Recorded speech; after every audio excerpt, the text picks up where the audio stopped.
Stereotypes have fallen on hard times these days. Some would say that all stereotypes are wrong because characteristics observed from one group do not always apply to every individual. So they claim then that stereotypes are harmful because they mischaracterize individuals. In other words, they would say general rules are invalidated by exceptions. Let me give you an example of this. There's a tweet thread here by Meg Wise, and notice the way that she's approaching this topic. There's something that is generally true, and then she will say, well, it's not true because here's an exception that disproves the rule. This is irrational thinking. Meg Wise is claiming that exceptions disprove the rule. That's nonsense. Exceptions prove the rule.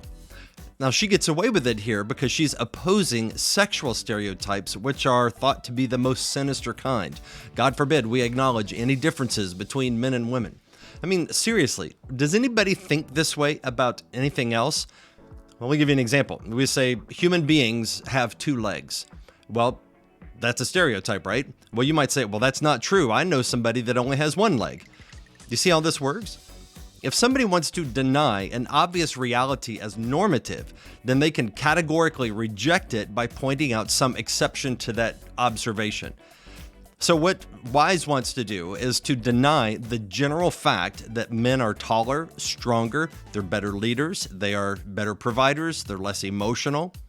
Feminists hate this reality, and they try to recruit others to their cause through this kind of linguistic sophistry. It's a verbal sleight of hand. So here's how stereotyping works and why it's good. Stereotyping is pattern recognition. That's how they work. And stereotypes are crucial if we want to live wisely in the world that God made. So what we might call stereotyping is simply recognizing patterns. Wisdom is the art of observing typical patterns. We categorize them and draw general conclusions from them.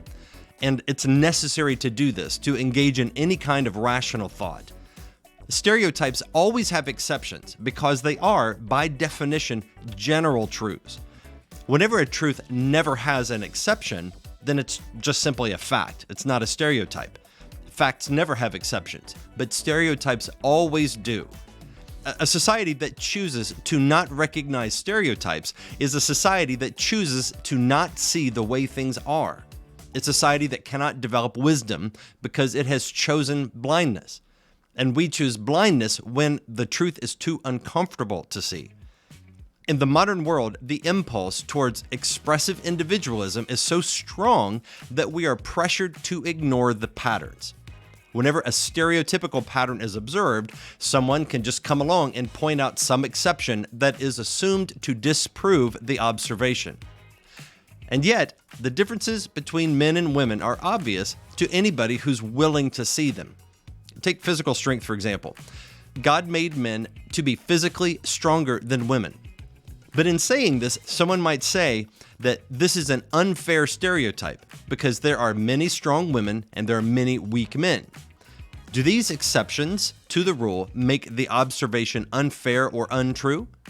Of course not. It's a stereotype, and stereotypes always have exceptions. Here's a way to think about it. It's called the fallacy of the beard. Stereotypes often rely on subjective distinctions, and so the lines are often blurry.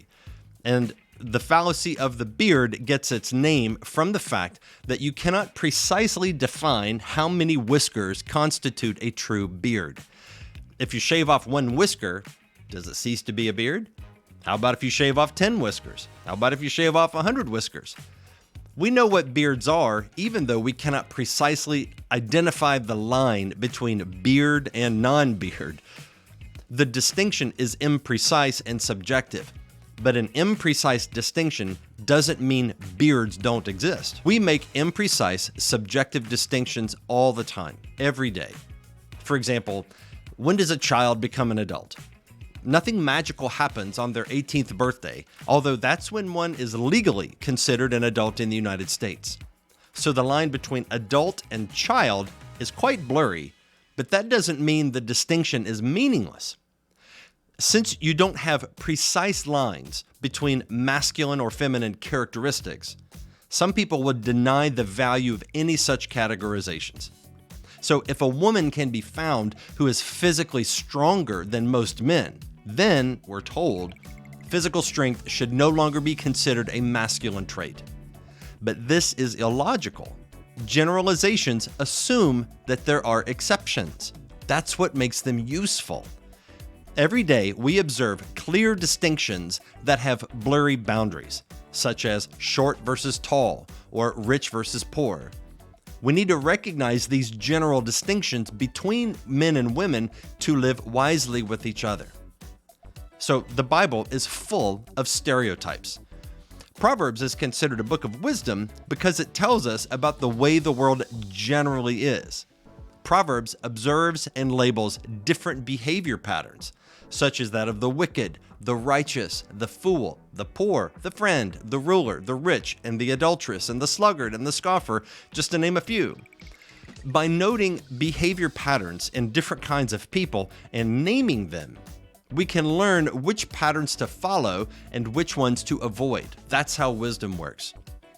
Fools, on the other hand, refuse to see how the world works and try to live in fantasy land instead.